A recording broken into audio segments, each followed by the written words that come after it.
my pinaka special vlog since first time ko talaga na gumawa dito sa sa buong buhay ko, and also this is my din sa totoo talaga second time ko na to ginawa to, yes, which is pagsuot ng pre-colonial attire sa public, which is tig simula ng Karakoa Productions. So nasa ako sa Wangan Park dito sa Legazpi.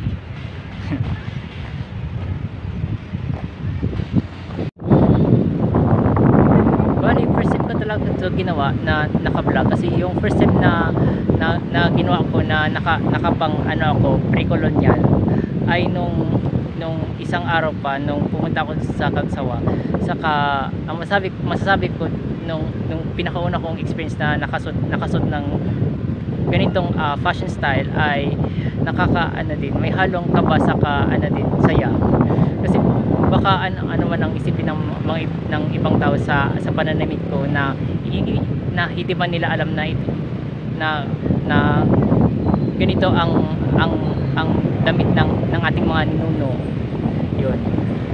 So bali ang bala ko ngayon sa bagay na sa labas naman ako, nakita naman ninyo dito sa labas naman ako, ang bala ko kasi makapaglakad hanggang dun sa may puro ng basta sa may papuro siya ng sa may parang sa may public water na may paboard. Yun, subukan ko lakarin na nakasuot dito. Yun ang challenge ko sa sarili ko. Bago ko pala simulan ang challenge or ang paglalakad ko, gusto ko ipakita ang aking ang suot. So bali ang pinakadalawang importante na sa suot ko ngayon ay una, pudong, saka ito na na tapis. Yun ang pinakadalawang pinaka-importante na suot ko ngayon bilang isang vlogger na sinusuot ang damit ng kanyang ninuno. Okay, so simulan na natin ang paglalakad ko.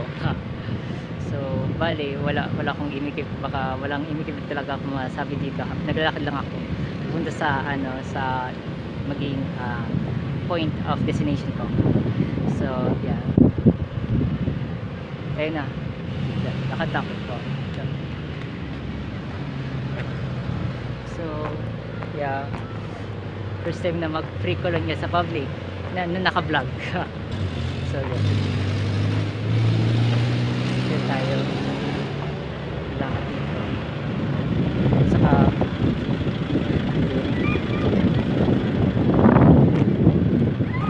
presko talaga dito sa Wangan. Presko, wow. Sayang hindi ko kaya papakita ang ko tapis ko. Tapis labas yun. So lakad lang.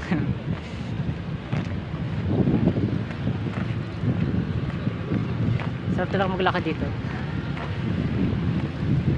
Saka kahit sabihin mo na din,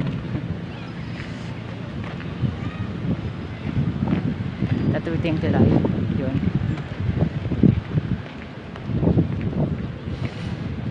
Bali balik tayo dito.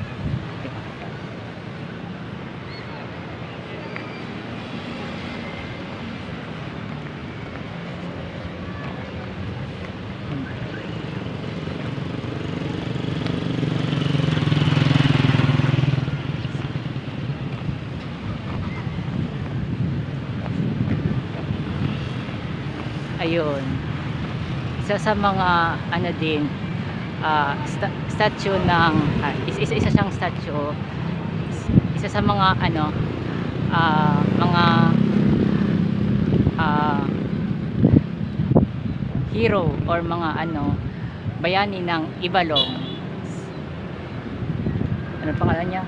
Yun, si pala yun, si yan, si Baltog. Yun, si Baltog. Hindi ko alam kung na hindi ko alam kung okay ba yung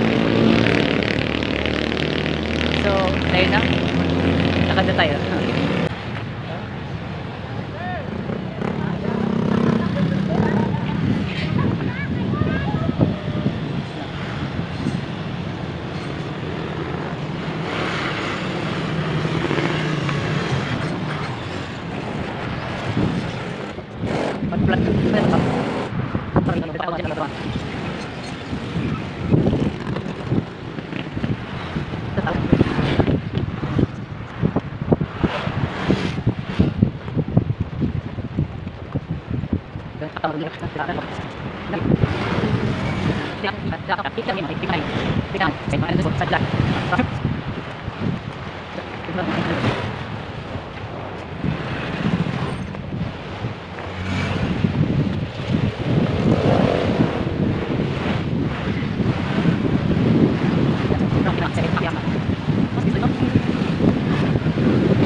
Ako sa aking destination.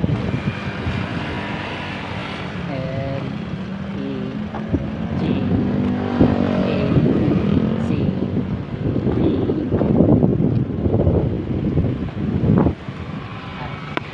So yun na, nakaabot na ako dito sa destination ko, which is dito sa side na Legazpi. Yan. Ganda talaga dito. So bali nagsimula ako doon sa pero parang yun ang parte na yun, doon ako nagsimula sa Sawangan, saka naglakad din ako papunta dito sa point na to. Gusto ko muna magpahinga muna bago man ako maglakad pabalik sa Sawangan. So salamat.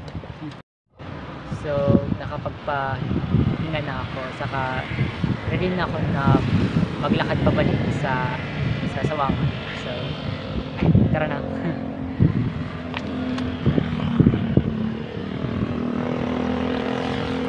Ayun na guys, lakad na tayo na pabalik sa Sawangan. Nakasud pa rin ang pang pre-colonial. So yan, dan tayo dito para dito makapag-disturb sa mga nag-picture din. Tayo na yan, pasigurado lang na dadala ko lahat na mga importanteng bagay. Yun. So tayo, public na tayo doon sa Sawangan. Nakasod pa rin nito.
Maulap pa rin. Maulap pa rin. Takpan na. Halatang halatang hindi nakita ang mayon. Ano talaga. Yan. Basta maano siya. Maulap siya. Yun, maulap siya.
Ito na tayo guys, yung statue ni Baldo.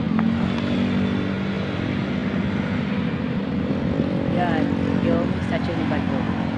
Okay, so konting lakad lang tayo sa una-unahan para matapos natin ang aking challenge. Ito tayo.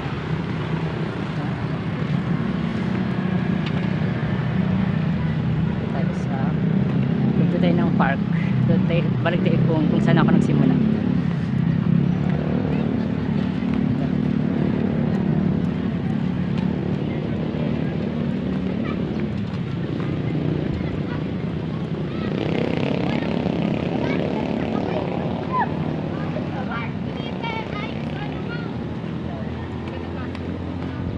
Dito tayo daan sa may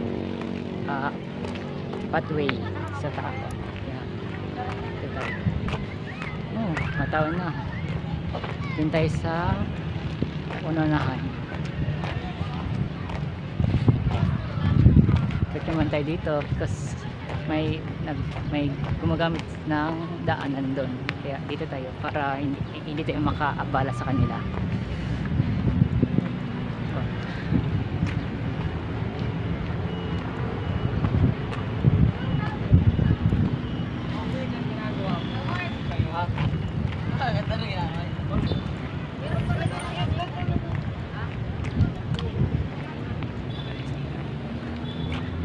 Tayo balik na sa daanan dito. Doon tayo sa pinaka gilid.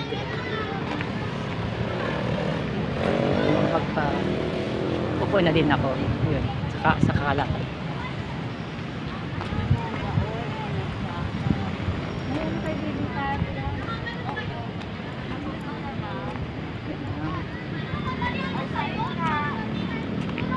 Yan, Sawangan Park. Yan.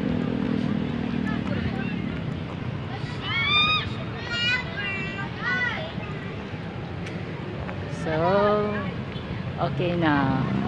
Dito na tayo. Actually, yung dati kong inupan, meron nakaupo. Ayan, dito na lang tayo. So, iyan na, nagtatapos na ang aking challenge na maglakad mula dito sa Sawangan pupunta doon sa may point na may na may Legazpi, saka pabalik naman dito sa Sawangan. 'Yun. So, sa wakas nakaupo na din. Nakaupo na din. Nakaupo na din. Ako, masasabi ko talaga sa experience na to, kasi first time ko talaga to na ginawa na naka-vlog.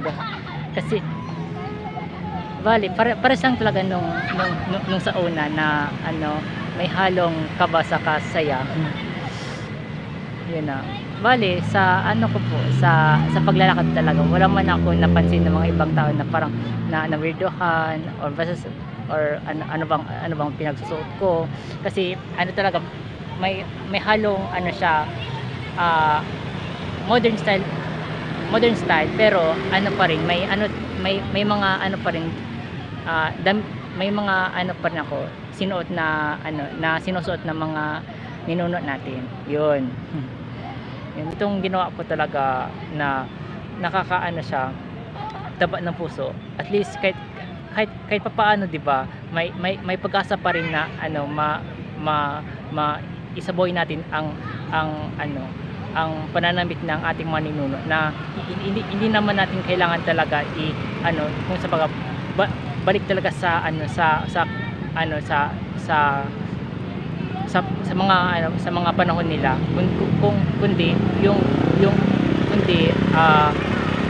kundi titingnan natin sila as din inspiration na din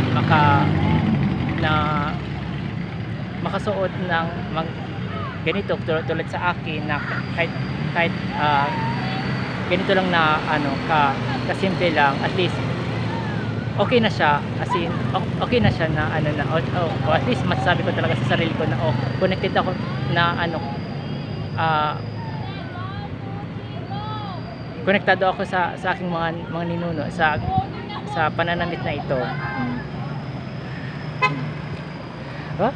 Nakapagod lang maglakad, no? Kahit sabi mo medyo malapit lang talaga ang pero pa rin, worth it pa rin ang experience na to.